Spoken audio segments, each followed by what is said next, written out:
Dun, dun, dun, dun. Hey, what's up? I hope everybody's doing well. Happy Saturday.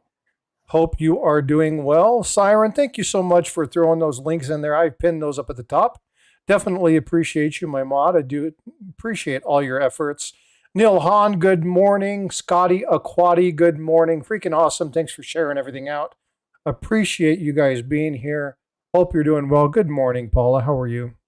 Good morning. I am well. Thank you. Outstanding. You guys keep Eric in your thoughts. He's a little bit under the weather. Came up, talked with us for a little bit, and then he bowed out. He's got a little bit of a hack and stuff going on. So keep him in your thoughts. Hope you guys are doing well. He's got a hairball. Hairball. So you kind of distracted me. Now I'm freaking thinking of hairball. It's like, that's just gross. Oh, that's like talking about the thing that you came into when we were talking. Right. Pimple popping. Hoi, hoi, hoi, hoi, hoi. Oh. I'm a pimple popper. Yeah, no, I can't do it. I don't know how people can watch that stuff. It's horrid. Good morning, Rockzilla. Hope you're doing well. Thanks for popping in. Hope you're doing well. So you probably have seen the thumbnail and wondered why in the world would we be talking about Steve Wozniak. So we're going to talk a little bit about that here in just a few moments. We're going to talk about what he did, how he's done it, how he's able to do it, the true story behind it. And then we're going to talk a little bit about some things that are affected by this and how you can protect yourself. So we have a good program today. Stay tuned for the whole thing because if you miss a piece of it, some of it may not fit for you. So make sure you're sticking around. Good morning, Azure. Hope you're doing well. Azure's at the gym working his chest. So I might not respond immediately. Yeah, there you go. Silverman, what's going on? Good to see you. Thank you so much for being here. Hey, Azure, pictures or it didn't happen. Hey, you told us that you don't like pictures. Well, I do make exceptions. A little bit of a clarification there. What kind of pictures are you referring to? I digress. Did I get your email? Maybe. You must be reading from the other one. Yeah, I'm following both chats right now. Okay. Azure maybe. I'll have to double check. I've gotten quite a few lately about a couple different topics, so I will say yes, but I'm not quite sure. Did you send it recently, or has it been a little while? Hey, what's going on, Check? Good to see you. Hope you're doing well. Good morning, Check Stacker. Good morning, everybody. Roxilla, Silverman, freaking awesome, Scotty. Yesterday, I'll have to check and see. I may not have read it. I haven't really looked at a whole lot of emails, so I'll have to check and see if I've looked at that. I don't see anything. Oh, actually, I do. Yeah. I did get it. Okay, I didn't look at it. I hadn't opened it yet, but I got that. I'll make sure I look at that. What's going on, UFOs? How you doing? Hope you're doing well. Thanks for being here this morning. Yeah, so let's look at that. Matter of fact, before we get into today's topic, did you guys know that they discovered a huge vein of gold in one of our favorite places? Can you guess where that is, Paula? One of our favorite places, yeah, Uranus. Hong Kong. Little bit of satire, sarcasm there. When I say favorite places, yes, as you heard this, saw the message, as Hunan Province, China.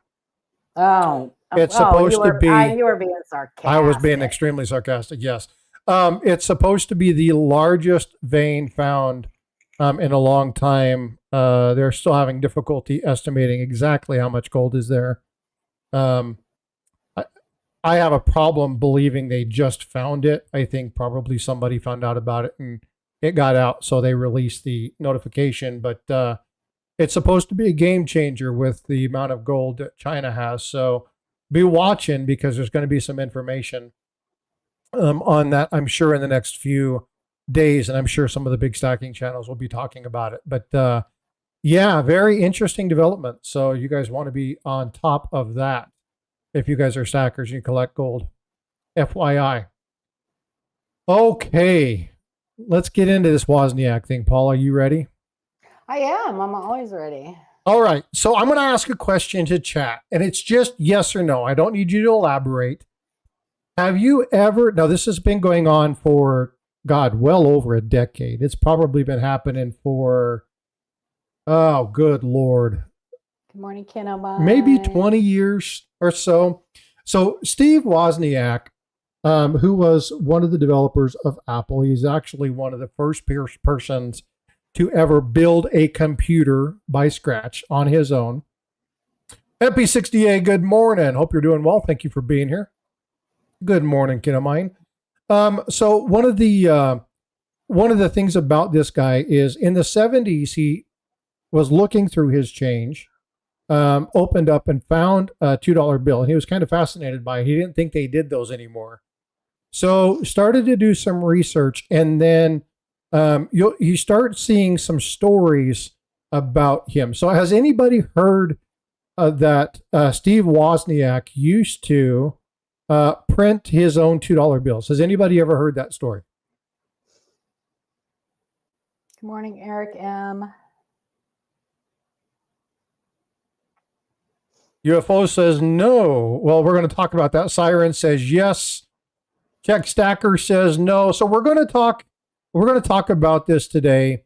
And I thought this was a really good story. There's a really good story because one, the type of person I am, I like these kind of story-based items. Yeah, so let's not give, if you've seen this, I heard this before, let's not blow it for everybody, okay? Let's not throw that into chat.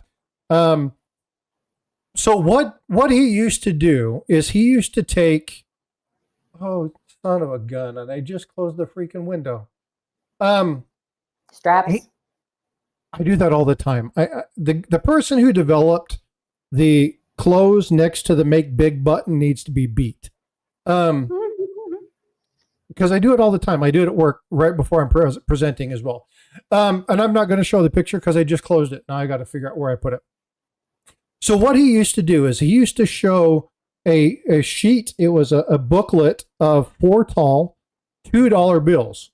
And what he would do is he would take those to people and he would say, hey, now look at these. I print these. I do them myself. I found a printer here in the town that he lives in.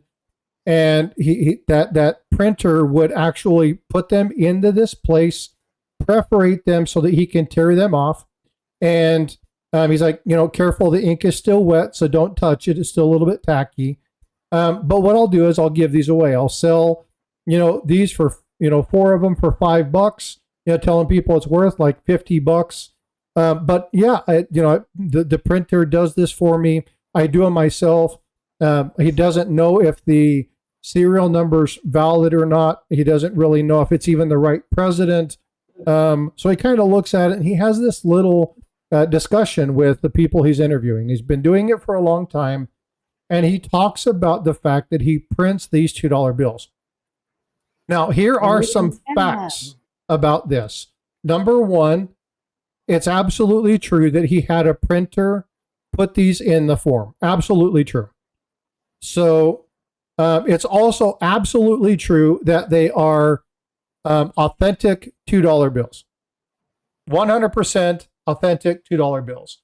And so when he's saying this, he's not lying. It's actual information. This is actually what he's done. And I'm going to show you UFOs. It is legal. What he does is legal. Hey, AC Coins, good morning. So what I'm going to do is I'm going to show you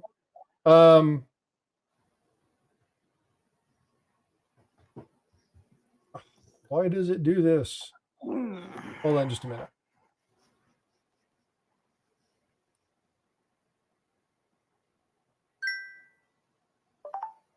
Don't do that. What? Oh, I hate it when it does this.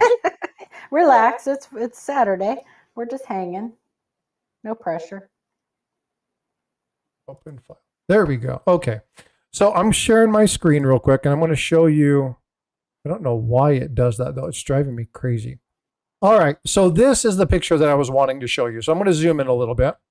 And so you can see that in this particular set, these are not authentic bills. This is a copy. So the one you're looking at here is a copy.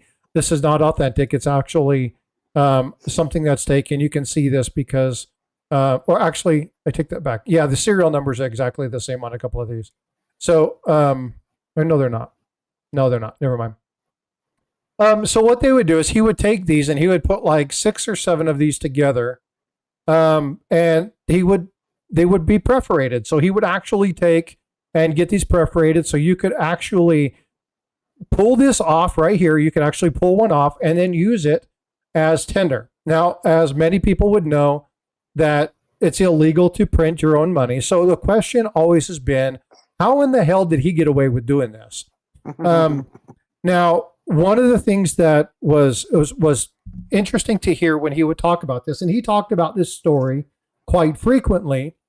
And one of the things that was really interesting about this is when he would go pick up hamburgers, and he would go through the drive-through and he would order all these hamburgers, and then he would pull up to the thing and then he would pull out these sheets that he had created and he would give them, and they're like, "No, we can't take those." And he's like, "No, they're real." And they're like, "Yeah, right. We can't take counterfeit money."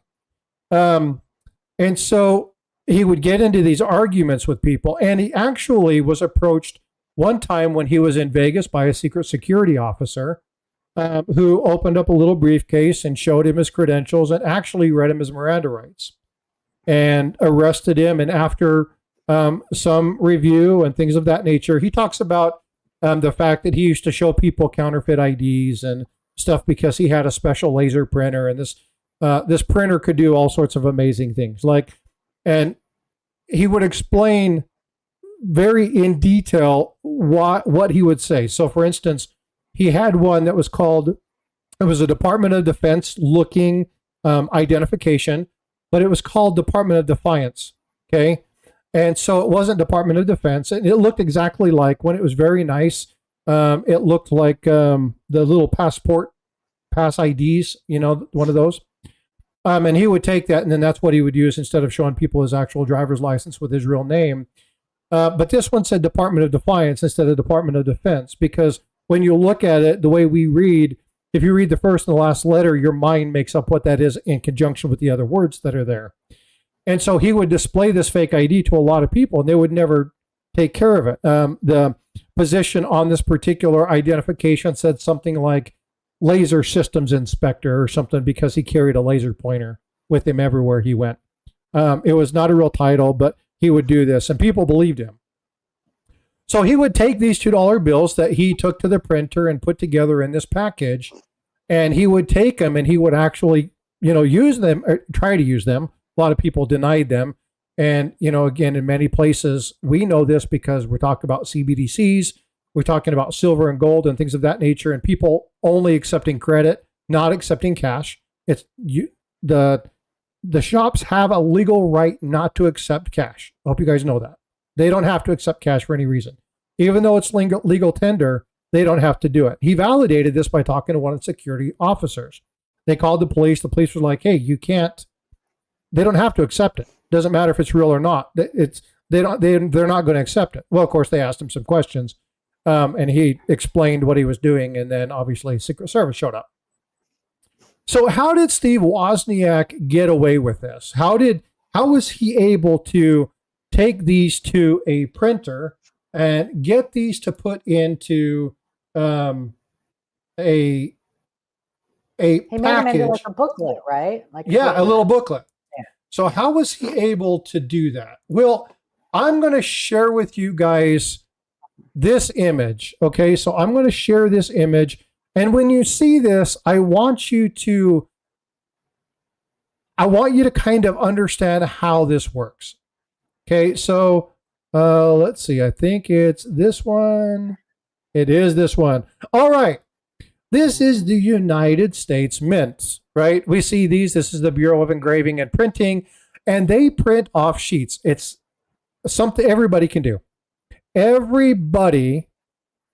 Okay, so Collector Invest, I want you to pay attention to that because there's very specific laws regarding that. We're going to get on that in just a minute.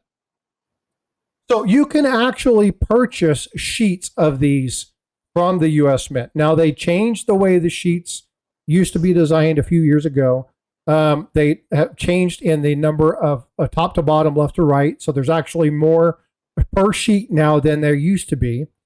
But what he would do is he would take them, he would buy sheets like this.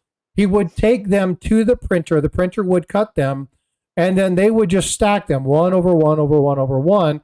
And then he would just cut these in fours and then put them in a booklet. And then what they would do is they would perforate between the bills, and then they would do the glue top across the top.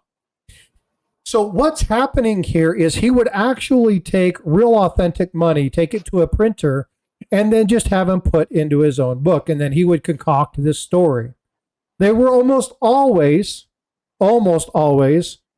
not thought of as being genuine because he utilized a $2 bill. Now, again, we talked about his fascination with the $2 bill. You're right. You can't copy a U.S. design. But here again, this isn't copying it. He's actually real. This is real. He's buying real sheets of money, real authentic sheets. When you buy a sheet, you are allowed to cut it. Okay. Now we talk about this, and Paula, you guys have had this stuff on LiveCoin Q&A where people falsely cut these sheets to make them look like errors. There's very specific tells about that. Okay. Yeah.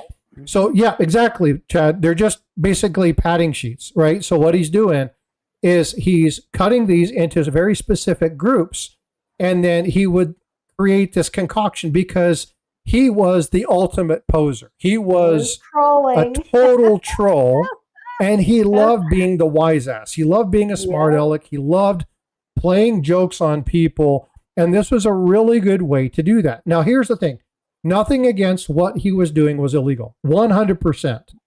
Every time the Secret Service finally understood, they had checked it, they investigated it, really looked into the process, and every time they're saying this is authentic money.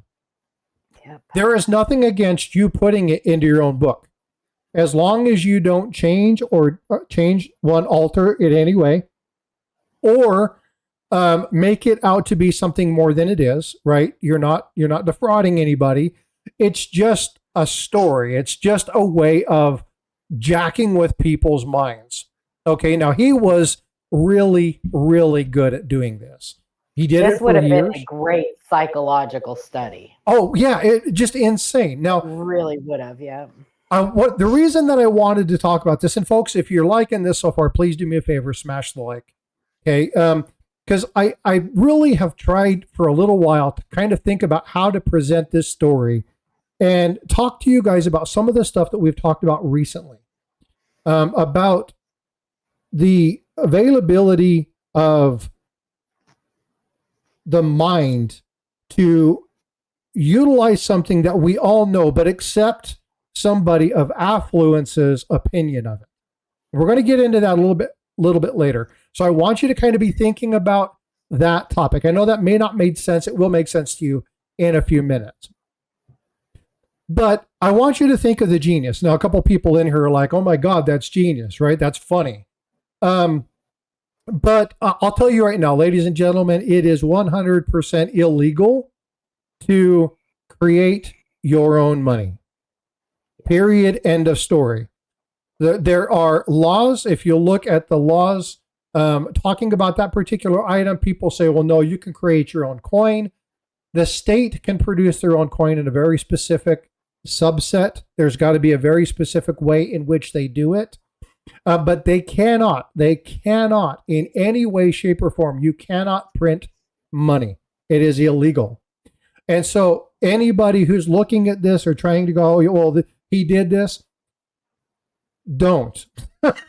Period. End of story. Don't ever try to print or copy your own money and pass it off as being legit. It is a federal crime and you will get busted for it. Do not do this. Okay. Now, what he did was perfectly legal. Now, it's going to land you in hot water. But Paul and I, when we were talking about this morning, talked about affluence. How many people think that if I were to pull this stunt, that I wouldn't get my ass put into hot water? And just because of who he was, the weight, his money, his position of power, that he was able to pull off some of these things because he was okay. Right? Well, yeah, well, Gen X, no, I'm not even going there because again, here's the thing. This is how the law reads. Okay, you guys need to be very understanding of this, and this is where I'm getting into. Understanding the intent of the law, understanding its intent, understanding its purpose. Okay? Okay? Telling somebody you can do it, but if you get caught, you'll get into trouble is promoting the counterfeiting. You can be held liable for that. Don't even joke. Anything, right? Don't even joke about it. Okay. Any law. Right. And so there are some things that actually came from this that actually ended up, he got in hot water, and there's a lot to this. But basically, somebody pulled this on him with cryptocurrency and took a bunch of people and manipulated him, and he ended up suing along with YouTube, sued these people. And then people that he caught with this particular joke ended up coming back at him. So again, I want you guys to understand practical jokes have consequences. Now, we're talking about the legality of this. If you tell somebody that it's okay to counterfeit or it's okay to copy a bill and they do it and they find out that it was you, you can be held liable. Be careful. Do not ever do that. Not even jokingly, because it can land your butt in hot water. There is a law that if you play a practical joke or a prank on somebody and they get physically or financially hurt, you are responsible, or you can be held liable for that. So be aware of that. Okay, so is this funny? Hell yes, this is funny. This is brilliant. As a person who has the joking channel, witticism, and likes to do jokes and do this kind of stuff, I think it's brilliant. But there's a very valuable lesson in this, and I want people to understand the level of what he does. Everything he said was carefully constructed to never mislead anybody. He never misled anybody. What he told everybody was always 100% true. There was no manipulation. He never said he printed the money. He said he took the money to a printer.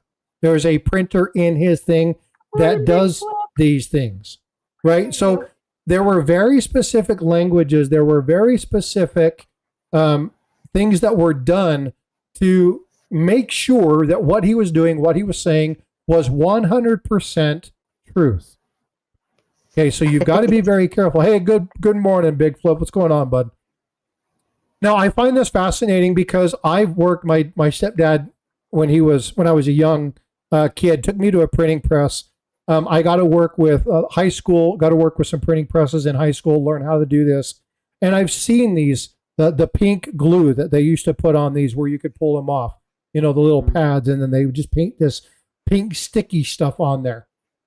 And yeah, Romy and Michelle invented that.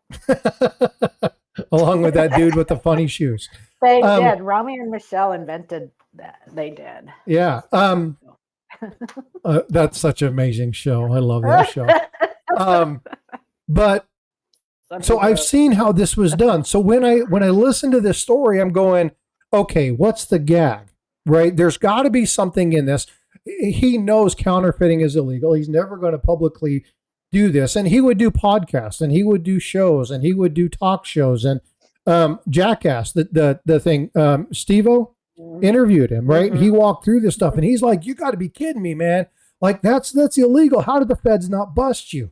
And these are guys that are practical jokers. So like he was a total king of the practical joke. He was very good at it. And being a teacher, he was really good, and he would do these little practical jokes on his students to get people to understand. Like when he worked with Mac or Apple, he would tell everybody, okay, the first person done finishing this test gets a free Mac. And, of course, they would go through and they would get this stuff done, and they would go into the other room, but it wouldn't be a computer. It would be a Big Mac. Right? So, that's awesome. Yeah, I mean, like he would do this kind of stuff. And what he was teaching them is it's important to think critically. Ask those questions. Okay, you say free Mac. Are you talking Macintosh computer? Or are you talking about like, a Mac truck? Or are you talking about a Big Mac? What kind of Mac are we getting here? And it forced the people that he worked with, and it forced the students that were under him to actually use those critical thinking skills and to take time to actually look at what was going on in that particular entity. Again, taking these little, oops, let me get back over here. I'm going to replace that screen because I want to go back to this one. Taking these particular elements, right, and putting them into little sticky pads and passing them off as something that he put together himself. It's 100% legal. He did it himself. He didn't print the money. It's actual authentic money that was bought from the U.S. Mint. I think as far as a gag goes, it was genius. It was brilliant. But there are lessons to this that you guys need to be very clear on. Number one, if you're going to do a practical joke on somebody, make sure you're very careful about the language that's being used. If you're going to be doing it with money, you got to be very, very careful, because saying the wrong thing that leads somebody to doing something that causes them issues, financial or physical, can land you in extremely hot water. So I want you to be careful, because a lot of people like to tell jokes and do this kind of stuff. I'm a jokester. I love doing that. I love roasting people and playing practical jokes on people within good humor, right? So yeah. I loved this story, but this story also points to something else. And it's something that we've talked about. I trolled you with your last video. Kind of, maybe a little bit. But it's not really trolling. It's to get you interested in a topic, but I deliver on the topic. Okay. It's not clickbait if you deliver. You want a little bit of intrigue when you look at something. It's not necessarily, yeah, I'm a smart aleck too. But that is clickbait, part of, by definition, is when you use a title that is intended to the information in the video is intended to mislead. It misleads people. I don't know if it's intended to mislead, but it misleads people. Yeah. So now there are plays on words, and people do this a lot. Okay. Where people go in and they say, oh, you should check out this $1 million coin. Now, one of the kings of doing this is Blue Ridge. Okay. Sean is really good about doing this. And what he does is he always wraps that up with why that was done or why that was stated. And he always delivers on his thumbnail. Always deliver on his thumbnail. Sometimes, yes, they're a little bit clickbaity, but he always delivers on that because he wants to draw in the crowd.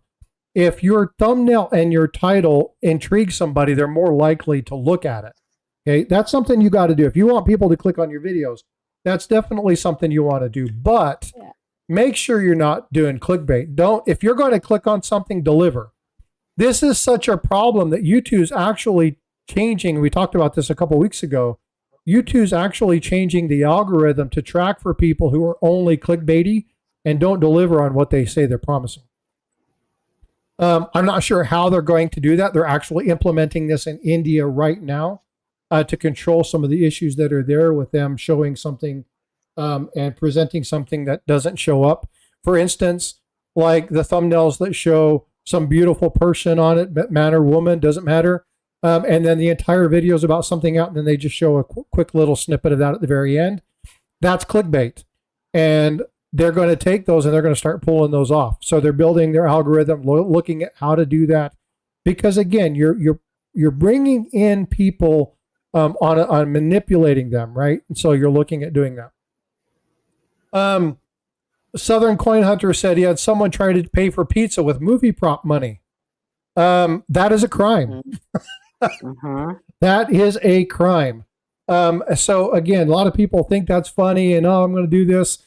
You could have called the feds, and that would have been immediately, that's bad news. So again, be very careful about, hey, thank you so much for that. That $5 super chat, MP68. Thank you for that. I appreciate it.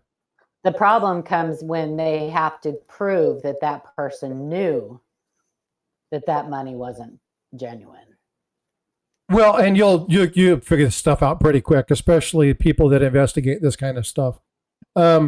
But yeah, so there's people who we deal with this in YouTube, we deal with this in eBay, where you see these coins and people have legitimately bought what they thought was a real coin. They're selling it because they've upgraded it, only to find that the item that they bought initially was counterfeit. That happens. There are situations in which that happens. What we're referencing is the person who knows, like the Chinese ones that are sold specifically by Chinese actors from China that have, 71 or 250 1921 high relief peace dollars sold for $23. Right? That's pretty freaking, it's pretty straightforward. Right? And we showed examples of that on the channel the other day, where somebody in YouTube had pulled that up. Now, that isn't a practical joke. That is meant to deceive. That is meant to mislead. And again, those are crimes, right? What I want you guys to be aware of is it's important to be aware of what you joke around with people, especially when it comes to money. But I want to get to part 2 about why this was quote unquote okay with Steve Wozniak. And that was because his position of power. Now, Paula, do you think that if you or I were to do that we wouldn't land ourselves in hot water, or that anybody would believe us? Well, yeah, first of all, I don't think anyone would believe us.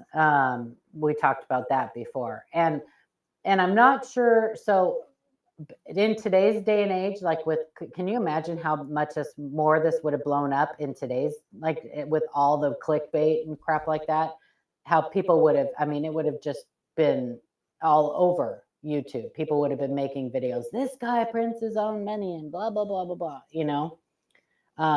I don't know, it's proving intent is the hard part in all this. They would have to prove, I'm not sure how big a trouble we would get in, because they would have to prove that we intended to defraud people. If we worded it like he worded it, he was very smart, like you said. He was very smart in his wording. None of his wording was incorrect. No, everything was on point. And I went through 30 or 40 different. Very careful how we worded it. Yeah, I went through 30 or 40 different interviews.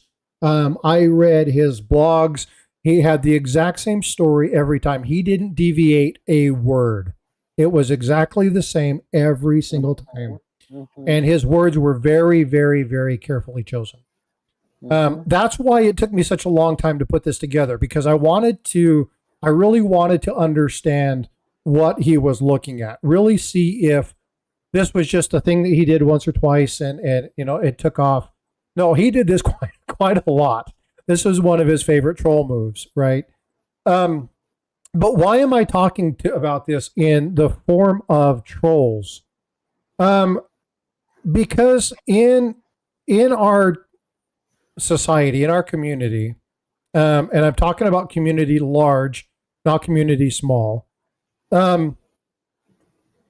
clout matters. Paula has talked about this a lot. Clout matters. And so what I want to do is I want to give you all a tool, something some of you may know about, some of you something may not, or let me try that again. Some of you may know, some of you may not know, but I want to go through this and share this with you. This is a site called, and I'm not a paid member. I don't have a sponsorship with this channel. I'm just showing it because I really like what's here. I like the information. I'm going to zoom this in a little bit, and I'm going to remove that. No, I want to remove that. Bye-bye. Close. Thank you. All right. So we're going to zoom in. This is called Social Blade, and Social Blade allows you to look at the, I hate every time alfalfa. Alfalfa. Once, twice, 3 times a Mayday. You remember that one? Yeah, that was Eddie Murphy. yeah, yeah. Yeah, that's freaking Yeah, but hilarious. that wasn't alfalfa. That was No, that was buckwheat. yeah, That was buckwheat. buckwheat. All part of the Little Rascals. So I want you guys to Alfalfa was, write. I'm in the mood for love. Oh yes, yes, too Okay, much anyway, fun. go ahead. Sorry. I'm No, interrupting. it's all good. It's all good. So Social Blade, I want you guys to write this down. I want you to go look at it, and I want you guys to start doing some critical adjustments and critical views of some of the channels that you watch. I want you to take time to really look at what's going on. Okay, so Eric Math says, great site. I'm glad you like this. And I'm going to show my channel. And the reason I'm going to show my channel is pure transparency. Okay, I want you to understand what real data looks like. And I'm going to explain. We all know what happened in April of this year with my Frostbite coins being picked up in a Indian ad, India being India, ad with Frostbite cryptocurrency. It picked up. I've got like 2,000 subscribers in the period of about a week, 1,800 subscribers. You'll see that it's explained. We talked about it a number of times on the channel, pure transparency, explaining what's happened. But on this particular site, you'll be able to see a lot of information. So, Sure, Eric, go ahead. What was that?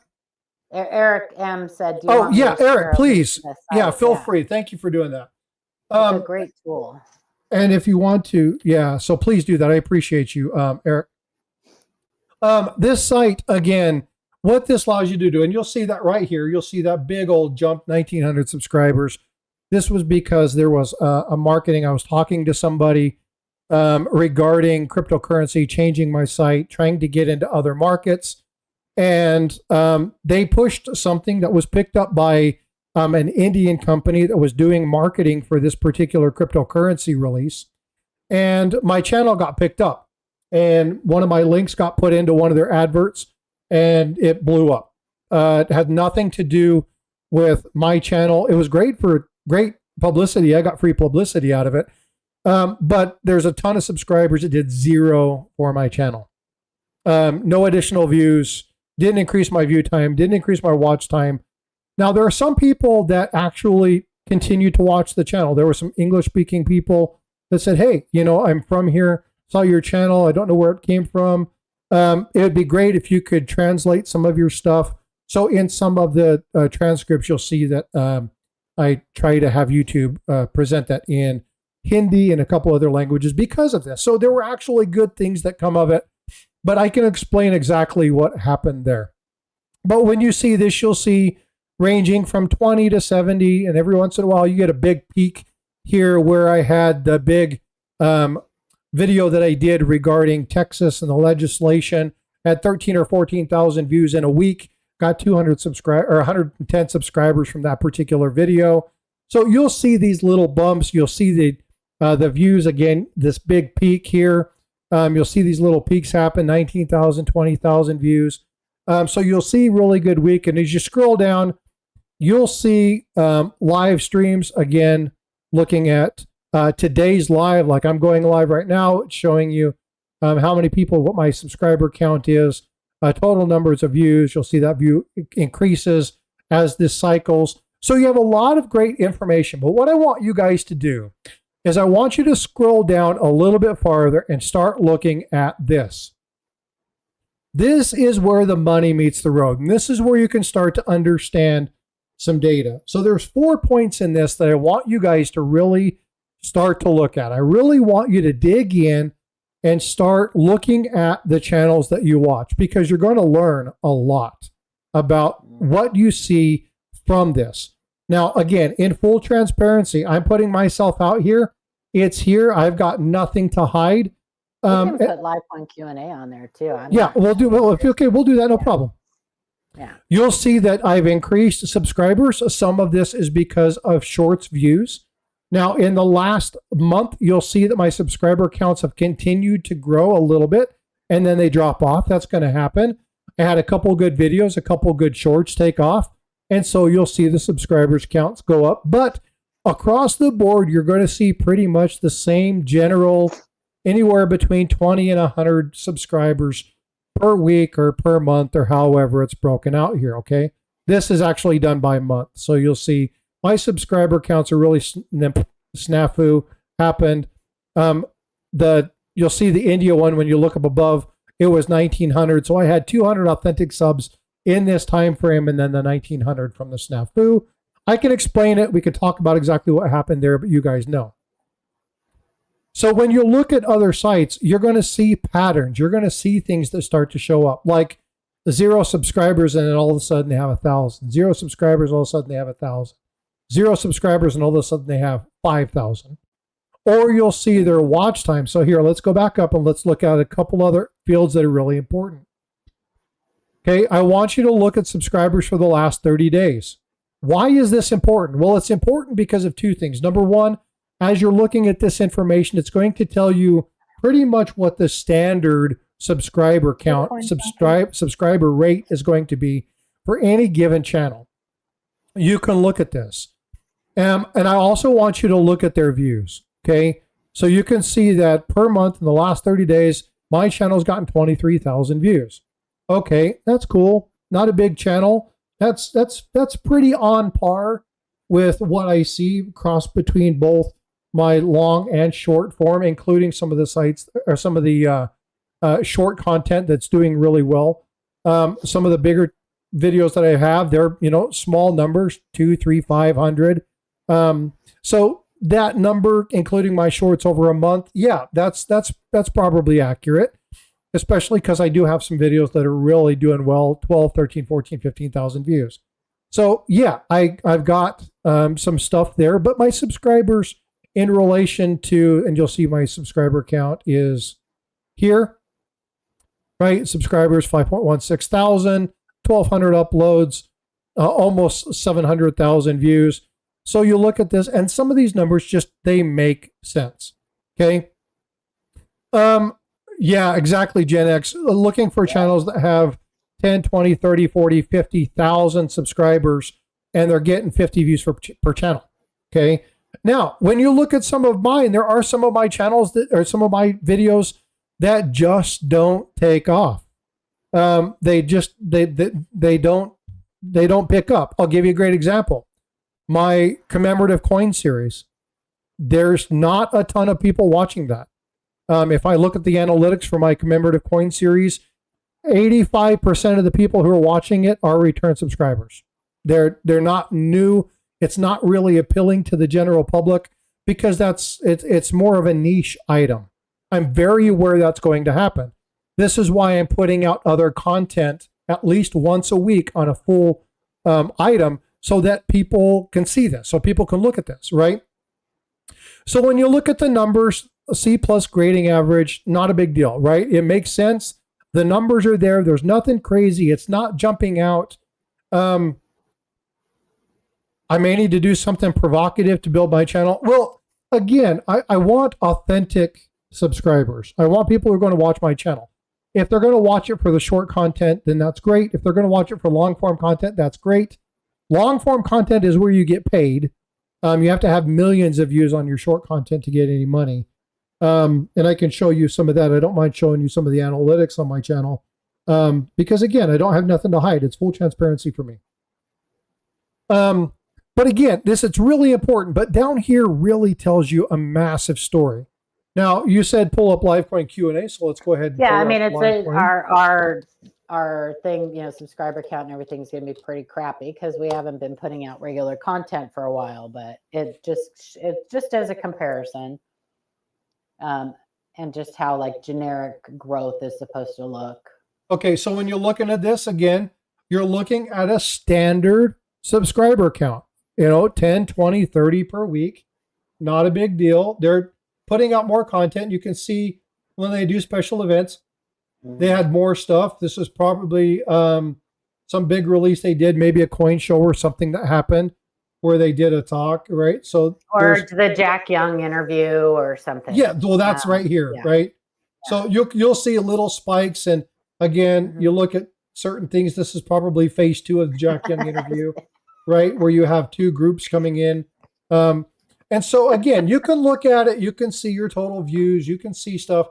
But when you come down here, you're going to see little ebbs and flows. You're going to see bumps and grinds. Mm-hmm. And again, they stopped putting out a lot of content because of they were changing some stuff. So you're going to see gradual decreases over the last year. The amount of videos that they put out decreased. So you're going to see a decrease there. And again, you're going to see bumps and spikes here. This is the month of January. Again, Jack Young videos coming out. A lot of people interested. You got some subscribers coming from there. You got an increase in Amanda putting out videos and shorts, right? Increases in subscriber count. Another great one to look at for this is Copper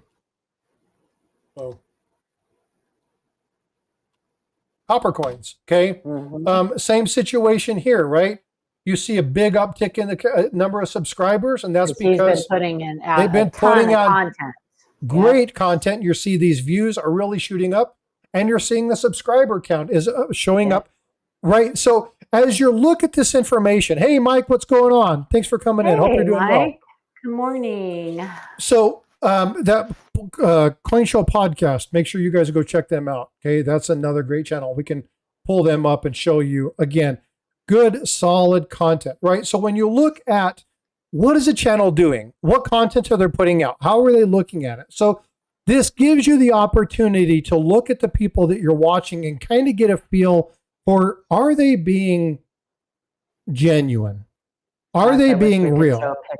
Right? It gives you a really good picture. Now, I'm not going to pull up, there's a number of sites that we've looked at, and I'm not going to be pulling them up. My intent is not call anybody out. The intent of this is to give you guys tools to allow you to make up your own minds, right? To look at the information and go, oh, this is a bunch of horse crap. Oh, this is not authentic. Oh, look at this. And Paula was talking about buying subs. I don't understand the concept of doing that. Yeah, there is a very good motivation for I doubt Mike would mind this, but I'm going to ask for permission. I'm not going to do this. Livecoin gave me permission. Mike, would you care if I pulled up Coin Show podcast and display that to show you? I'm going to take a screenshot of something though, and I'm going to take all the name out and everything. Please do. Okay, perfect. People what a suspicious analytic would look like. The Coin Show podcast. Here we go. Okay, again, we know the kind of work they do, and they suck, by the way. Look, they got a better rating than us, bastards. I got to tell you though, the Ancient Coin Show. That one with Aaron Burke, I love that. I watched that. There are some ones that you guys just put out talking about the known counterfeits and what families they come from. Those last few shorts have been amazing, by the way. I love those. So you look at it, you kind of see where they're at. Now I want you to look at this, okay? Massive jumps in views, right? And you look at some of the content that they're putting out, okay? Now, here is where hard work and diligence pay off. I can tell you exactly where these subscribers came from because I watched their channel. This came from the Coin Show and the interviews and the videos that they put out when they interviewed the Mint director. All the shorts that Matt's making and stuff. All of that stuff plays into this. So when you're looking at what's going on, you see their videos in retrospect to their views. Now, this is kind of, and I'm going to say this, not to be disrespectful, Mike, this is a travesty, actually, because they only have 46,000 views, but they've gotten 1,600 subscribers. Okay. Their views should be way higher. Some of those videos, some of that content is phenomenal. Okay. Paul is pulling this up. So yeah. Okay. This is a great example. This is a subscriber count. This is a subscriber count. It's not supposed to look like. Okay, so I want you to look at this. Now, again, we just shown. You look at the numbers up and down, up and down, up and down. It's not making you blush. Okay, Mike, we want people to understand those channels that put out good quality content, that actually have the collector, the stacker, the numismatist in mind, people who actually want to grow our hobby. And again, I don't talk about Aaron Burke enough when it comes to ancients. The dude's genius. He really understands his crap. I mean, I really would like to have him on the channel. Actually, would like to have you guys on the channel as well. But what Paul is showing, Paula, can you zoom that in? Can you zoom that image a little bit? Because what I want you guys to do, what I want you to think critically, right? This is the important piece to this. There you go. Just scroll up. If you're using your touchpad. I can't scroll up. This is a screenshot. No, this is a screenshot. Okay. I wanted to take all the names out and everything. So yeah, you're good. No worries. Okay, so I want you to move to the right so that you show more of the May timetable, because what I want to look at, there we go. This is a massive tell, folks. Okay, so if you are getting 1,000 subscribers every month and then 0 and then 0 and then 0, and then all of a sudden 1,000 and 1,000 and then 0 and then 1,000 and 1,000 and then 0 and 1,000 and then 0 and then 0 and then 0. If you have hundreds of thousands of views, or you have tens of thousands of views, and you're not getting a single subscriber from your content, you're buying them. Something's wrong in that absolutely there is something wrong with the data. And so Tennessee rocks. Yeah, it looks like my bike, my Garmin data when I did the Texas Tough. That's how my hills looked, up and down and up and down and up and down when we were going through hill country. That's exactly how my bike data looked. Contractions look like when you're giving birth. Yeah, exactly. Well, and this is probably looking at this as just as painful. But again, folks, what I want you to do, and I want a social blade, okay? I want you to make sure you're looking at this because it really tells you more about what it is. It tells you about the channel. It gives you insights as to what's happening. It gives you insights to the channels that may be doing some little kind of shenanigans around the side to artificially boost what might be called their amount of knowledge. So there's talk, and I hope YouTube does this. They've actually said no. There was just an interview done. Look, like corking your bat that's a great example. Yeah. Sure. Make you look like you're a phenomenal hitter and you're not. You're just getting more reaction based off of something that you've manipulated the system into somebody thinking that you're doing something great. The premise behind all of this. And it works. That's the problem. And it works. Now, here's the problem, okay? Yep. We see this when we look at certain channels and we look at people that are buying, when we look at certain things. Yeah, it's just one of those things that, folks, I want you to be informed, okay? Is that AI generated? That is not AI generated. So the way YouTube has a very specific algorithm that talks about subscriber counts, and there is data. And so you have what's called memorandums of understandings or memorandums of agreements. And those are things that companies work together with various agencies where they go through and they say, we want to pull this particular data in a very specific subset. They pay for that data. And again, you can only share it in certain manners. They can only display it in certain ways. That's where the memorandum of agreement is contractual based. And companies buy this in very specific form and display it. And this is exactly what Social Blade has done. They've reached out to these various entities. They grab that information. They pay for that information. And they utilize that to pull information and show people kind of what their rankings are and what's happening with that channel. They give predictions. Let me pull this back up because there's another piece of this I want to show you. Oops, wrong button again. Dagnabbit, I do this a lot. Oops, wrong button. Social Blade. Okay, so let's pull this back up. Now, there's something else that you can do here, and this is really cool. So, Mike, if you're watching, if you've never utilized this before, this is something that's really cool. It's a feature that people like myself or Paula or Mike, the content developers that are looking to see how you're growing, some of what your projected rates are. And if you don't like it, then you can, take corrective action and do some things to the channel to help grow it. But right here, there are some featured boxes. There's some future projections. There's user videos, and you can see very specific things. Now, in this case, it's going to show you what their subs predictions are in 2 months, 4 months. They give you a year out, 2 years out, 3 years out, and they show you if they continue on their projected course. It gives you an idea of where they're going to be. And so if you don't like where your potential growth is, so I'm going to go back to my channel real quick. Can I just answer Azure Blue's question real quick? Absolutely. So Azure Blue, this is just my opinion. The return on investment for that is that it gives the channel more street cred. So people see a larger subscriber count.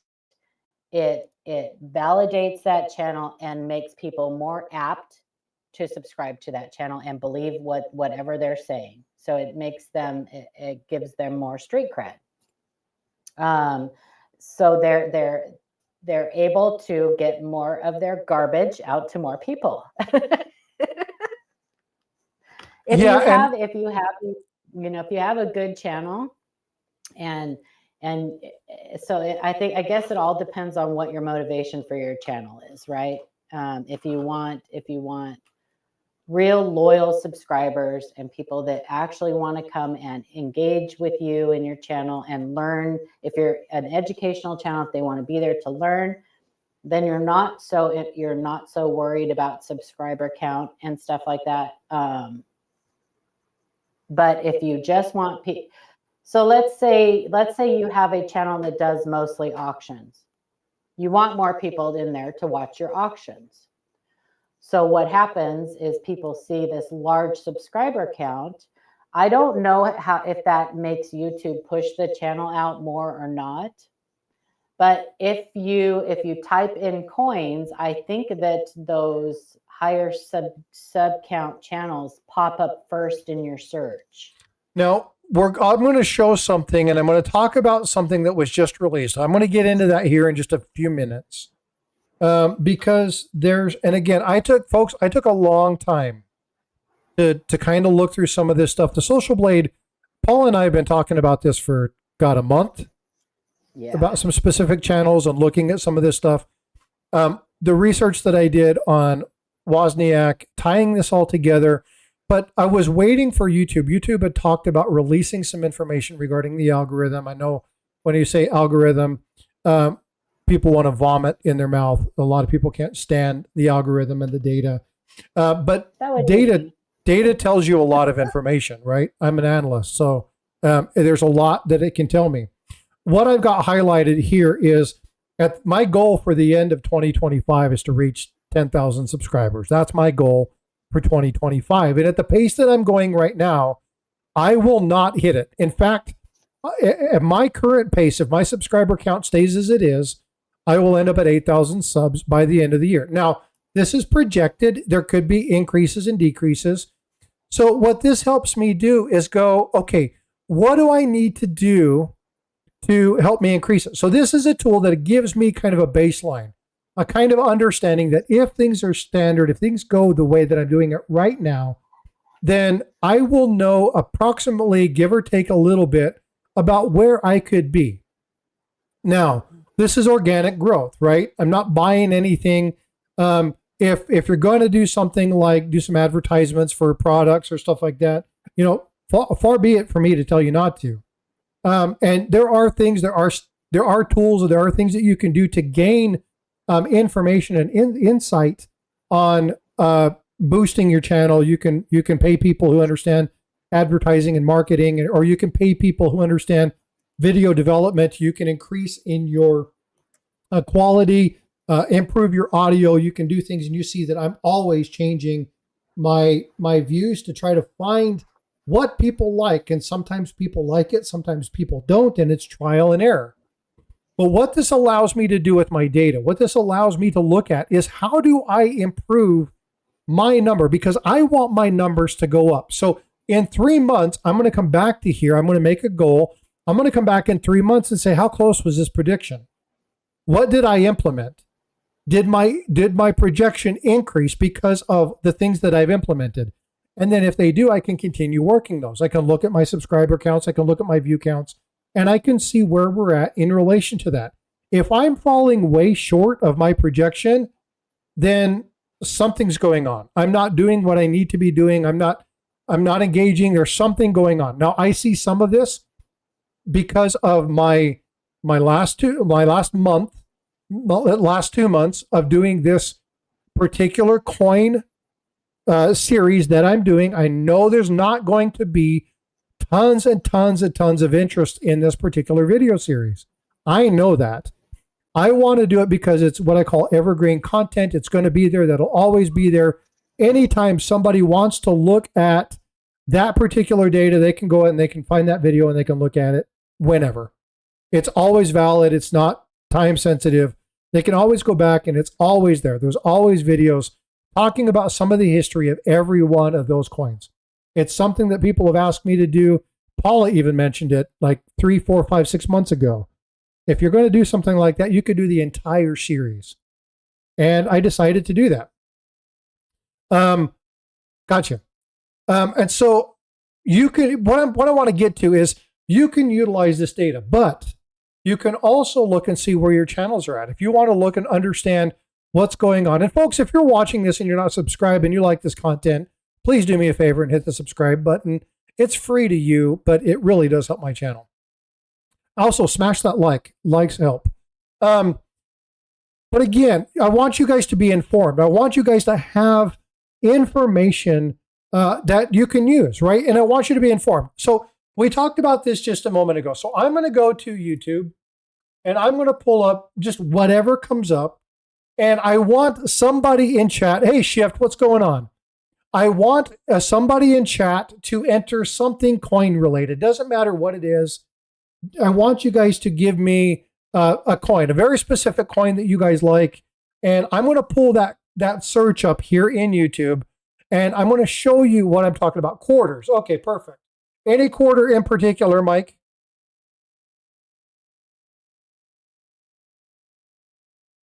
Primes. That was a good one too, UFOs. Flowing hair gold coin. I do not want to pull that up. I'm sure. Woman's quarters. Okay.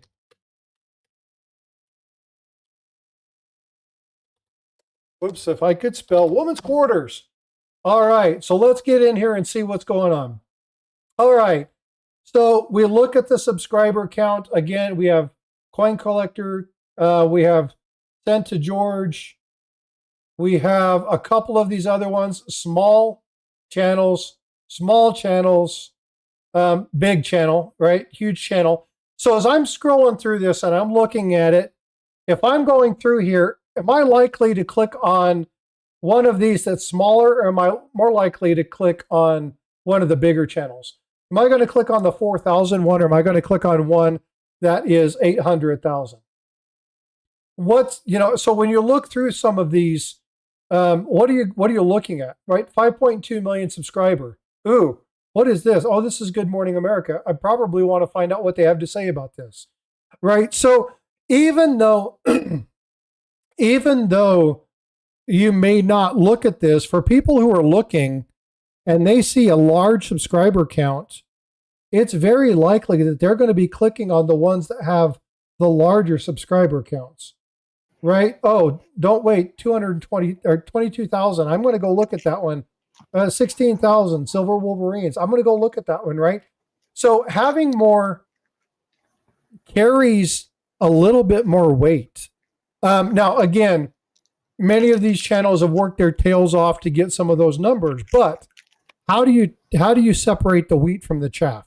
How do you do that? How do you really identify who's got those legitimately and who's just pumping that number? And that's where the social blade comes into play. That's where it's really that's where it really helps. Okay. If I just do, let's do this one, because this is something that it's insane. Now, when I come and look at this and I look at some of these coins and I see these big ones, this is a big one, right? The 1982. Now I come through here and I'm looking at some of these and I'm looking at 126,000 subscribers, right? 39,000 subscribers. You can tell this one is AI generated. This is not a real coin. And here you have copper coins.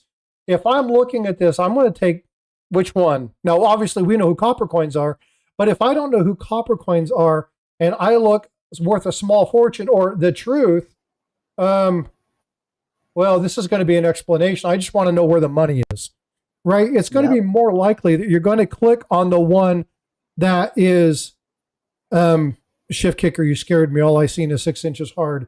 Oh God. I was like, we got to remove that comment. I can't believe I didn't have my filter on and I said that out loud. I'm so sorry, folks. That was totally uncalled for. That's when you need a filter. That did not come out of my mouth. That came out of your mouth. So again, when you're looking at some of these, it's really important to look at, right? Because when you look at these, again, American coins, I know this is an AI generated channel. Okay, this is the same group of people that does that Coins of Rosie and that does American Numismatic, whatever. I can't remember the name of the channel. I'll find it, show you. But the number of subscribers for people who don't understand what they're looking at, absolutely, 100% unequivocally, will look at this information and go, I'm going to look at the one that has the most subscribers. Yeah, exactly. For immature audiences only. But again, Mike, here's the question. Why do we do what we do? Do we do it for the seasoned collector or we do it for the person who's coming into the hobby? Right. So how do we get the information out there? Well, we got to share. Well, you're right. But who needs the information more? Yeah. Right. And we want people who are coming into the hobby to have good, solid information, because I'll tell you, and we've seen this. I'm going to stop sharing this. And again, folks, when I called out those channels that were on here, I called out Silver Wolverines. It doesn't mean that Silver Wolverines is doing anything wrong. When I pulled up Copper Coins, I'm not saying they do anything wrong. You see Couch Collectibles, we've talked about that. You know where I stand with that particular channel. It is what it is, right? But when we're looking at this particular set of information, when we're looking at these items, it's important to use these tools that we have in our availability, or these things that are here, because in doing so, it allows us to understand who's playing the system for clicks versus who's really trying to give good, solid information, right? Who's working on the channel? Because I can tell you right now, if I go click, and I'm going to go click on one of these, I'm obviously not going to play the audio. Hello and good day to you all. It's me. First, you can hear it's no date, no mint mark. That's your first clue that this video is going to be garbage. When they say no mint mark. Okay. Yeah, that just means it should be Philadelphia mint, right? There is absolutely zero reason to even put that in the title. Zero. Now there are coins where there should be no mint mark, right? Those are special cases. Special cases. 1970 proof. Every single Lincoln. Philadelphia never put a mint mark until 2017 on the Lincoln cent. It's the only date that has it. So there's no reason to put and other mints minted during certain years that don't Lincoln cents that don't have mint marks too. But Matt T coins. That's a great idea. Yeah, so I'm not going to play any more of this for and full bell line for exactly. Proof coins. That's an amazing. Yeah, people get that crap wrong all the time. Full split bands on. But again, in looking at this now, is it the 82 no mint mark business? 82 dime. Yep. Business strike. It's the only business strike. Strike time. It's the only business strike. Other than like there's a quarter that's mentioned in the cherry picker's guide. That's now, but don't anyway. Yeah. All that is a structure of grease. Okay. When you're talking about Philadelphia, the only one that's there is going to be the 1922. And that's because they didn't mint Philadelphia or San Francisco. It was only Denver. Phil, yeah, the 22 no Okay. D. So again, when you're looking at those particular items, there are very specific ones, but you take these channels and they're talking about no mint mark, no mint mark, no mint mark, and they push it out there and you look, well, yeah, the mint sets, but Wait, what? also the 2005 to 2010 mint set coins. For what? I'm not sure which one he's talking about. Yeah, I'm not sure which one you're referring to either, Mike. I was going to start challenging other YouTubers to box me, and then I'd have the disclaimer. The attorney said no. The finish. Yeah. Satin finish. Yeah, I got you. But again, there's going to be nuances. There's going to be differences. The problem is misinformation is what kills people in this hobby. Because what they do is they get in here, they think they've got something, they go in, they argue with the coin shop, they go do something, they take it around, somebody tells them you've got something major, they spend all this money, they get a subscription, they go to PCGS or NGC or something, they send this coin in and they get it back in a body bag, and now they hate the world.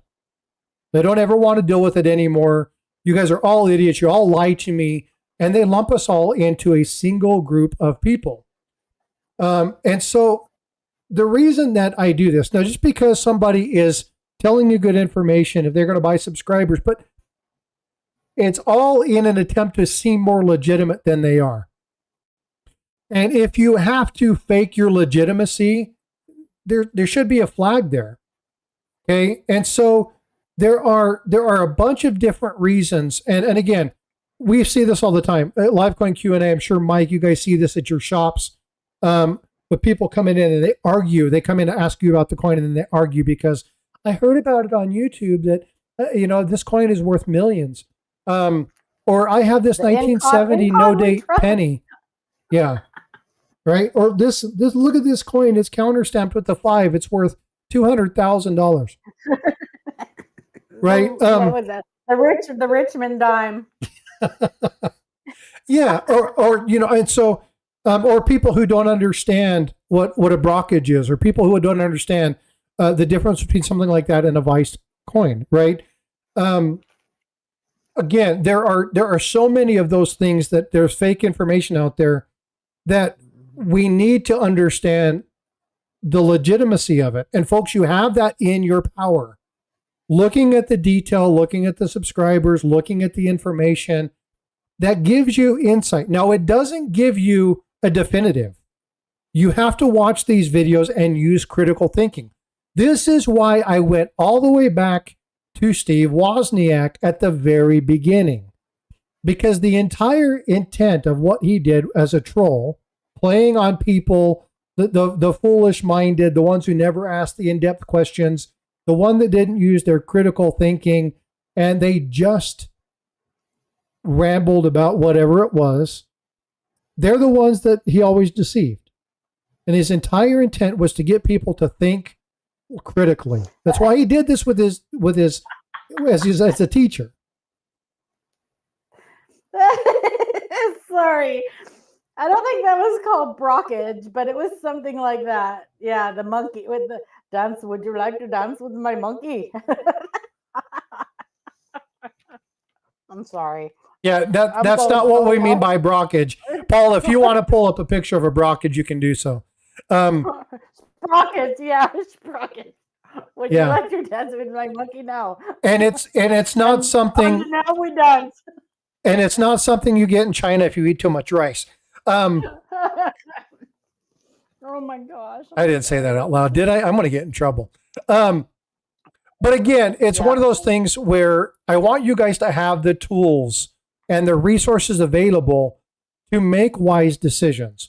So I started off with Steve Wozniak and talking about the ultimate troll, the ultimate jokester when it came to money.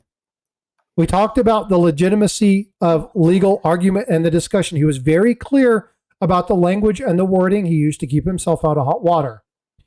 Then I talked about don't counterfeit, don't say you're doing it. It's not a joke, folks.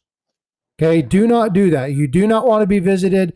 It reminds me of when I was listening to the news, listening to the radio when I lived in Utah, and they copied a dollar bill on a photocopying machine and put it in the vending machine.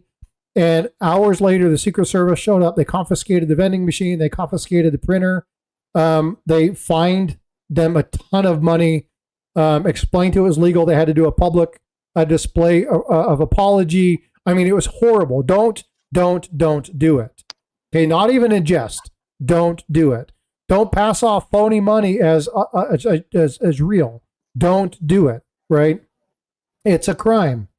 But then we wanted to wrap up by talking about the legitimacy. So this was today's conversation. I'm going to go ahead and open up to just general chit chat and talk. But I hope this was beneficial for you guys. I hope you enjoyed this. I wanted to take a few minutes and really give you some meat in a discussion. Our conversations go wherever. Oh my gosh, that was hysterical though. Thank you for that, because that completely made my day. And now we dance. Sprockets. Yeah, the brackets. The brackets. The brackets. But again, yeah, so by the way, you asked me to. So. And by the way, Pedro, I didn't say hi. So for everybody I didn't say hi to, again, you have to understand when I'm doing this, it's a full-on production. I've got 3 screens. I've got like 10 windows open up. I'm looking through different stuff. So I apologize if I'm not calling you out. I apologize if I offended the one person who unsubscribed from my channel when I told people that I read the language wrong. I probably should have put the filter on and not read that out loud. I was sorely confused. That was me. Sorry. Yeah, I offended Paula. That's terrible. Picture, by the way, you can share that any day now. Say that again. You asked me to pull up a Brockage picture. I did that. Sorry. I didn't hear the dink. That is a full mirror Brockage. That's a beauty. That is a beaut, Clark. That is a full now, so Brockage. let's talk really quickly about what makes this good and what makes this not a vice coin. What makes this good and what makes this not a vice coin? Okay, so a full mirror Brockage is basically a coin that is struck and then for whatever reason does not get ejected from the striking chamber and it basically becomes one of the dies for one side of the coin. So you get an incused backwards mirror image of the coin. A vice coin is also a backwards mirror image of a coin because somebody takes a coin and pushes it or hammers it or squeezes it into another coin. 99.9% of the time, it's done over the top of an already struck coin. So that's one way that you can tell. Yeah, I mean, you usually won't be the full image of the coin. It'll usually just be part of the image of a coin, and you'll also get part of the rim that will be like sunk into the coin. So, and then the obverse, the other side. I was just about to say, yeah, that's where the tail comes in. Yeah, the other side will be damaged in one way or another. It'll be flattened or something. You notice that the obverse of this coin has no damage. It's pristine. And it's also very well struck because you have a struck coin now and a planchet in the striking chamber on top of each other. So the other side is going to be very well struck. Absolutely fabulous specimen. Yeah, it's absolutely fabulous specimen. Mm-hmm.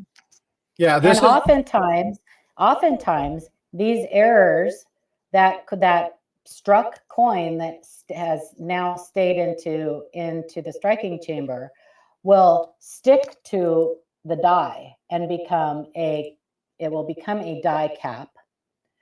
So what you'll get with this type of thing is you'll get a counter brockage. So if this brockage now sticks to the die and starts striking more planchets as they are fed into, then you're going to get counter brockages that may or may not become struck through cap die errors.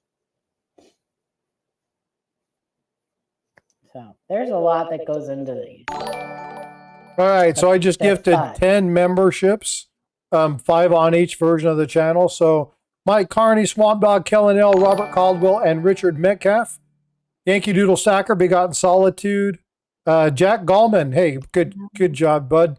Pat Baxter and Chad Wolfman, Hoffensnicken, and Horsendorf. I love that. Congratulations. Yeah, thanks, Chad. Yeah, I thank you for being here and for hanging out with us today. But yeah, this is an absolutely fabulous specimen of a coin. I really like that. I wish I could see the reverse of that, though. I would love to be able to see the reverse of that coin. Well, you are seeing the reverse of it. The reverse is the brockage, is the mirror brockage. This is both sides of the coin shown, just in split. Oh, just side by side. Okay, got you. Okay. Yeah. So your normal obverse, and then the reverse, you have the brockage. They just flipped it side by side and took a side by side picture. Yeah. I hate these. I always get confused by those. Yeah. So helps to know what you're looking at. Both sides of the same coin. Thank you. You probably are not the only one. Other people were probably confused by that too. This is a single coin. This is just showing a side-by-side picture of both sides of the same coin. Yep, John, been there, done that. Yeah, I'm glad you said that. Yeah, well, and again, it's just one of those things that I always get screwed up by stuff like that. So, yeah. Well, very cool. Well, folks, I hope you guys enjoyed today. I hope you enjoyed that. If you did, make sure you smash that like on the way out. If you guys have any suggestions on what you want to talk about, then let us know. Feel free to send me an email. You can always ask questions. Mike, thank you for being here. Always good to have you in chat. Definitely appreciate you. I do, Azure. I want a die cap. Not a struck through die cap coin. That's what I want. An authentic die cap. Normal, yeah, a normal or a yeah, let's just leave it at that. I want an authentic die cap, or I want a AU58 Blast White Isabella quarter. Oh yeah, see, Isabella's a beauty too. Error coins, it would be a die cap. And Azure wants you to pull up a die cap. Okay, preferably not a copper-plated zinc. Preferably not a copper-plated zinc. So any denomination, I don't care the denomination, but preferably not a copper-plated zinc. I don't typically like error coins in those because I'm afraid they won't last. Well, yeah, you have to worry about how to maintain them so they don't disintegrate on your butt. Yeah, well, they're gonna anyway. So let me find a legit die cap and not a cupped, because you have to be careful with these. This is a good one.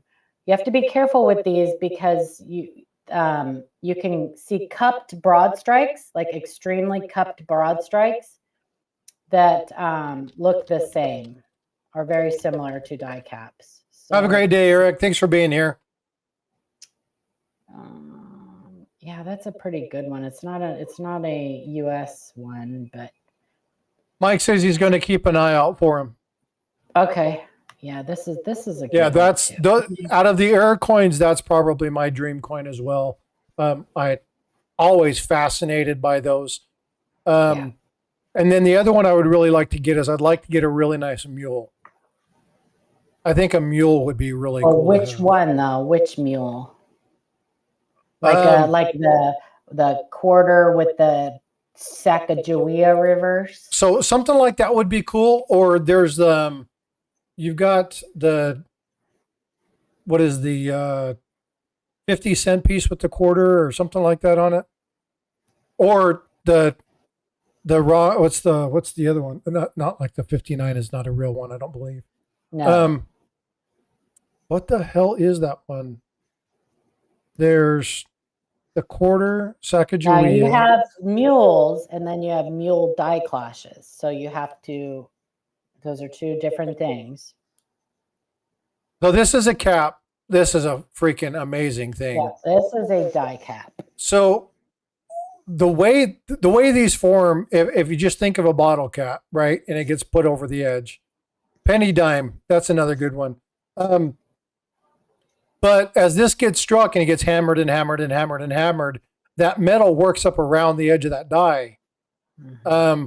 And to find one like this is really, God and these can get super thin too, and actually start to break down. And copper-plated zinc planchets are notorious for like breaking down once they get to the very late stage. This is cool stuff. Like that's one of my dream errors right there. That's a beauty. It's super cool. Yeah. Super cool. Fun stuff. And you guys know what a mule is, right? Looks like a tuna can with a lid. Yep. Or there's pile-ups too.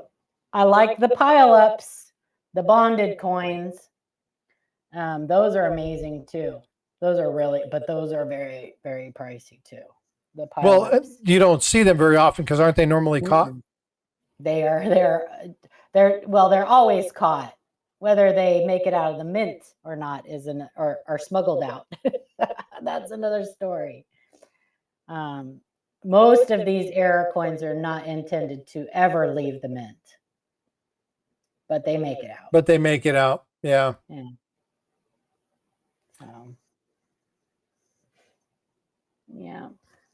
Yeah, John, I'm proof of you'll make it.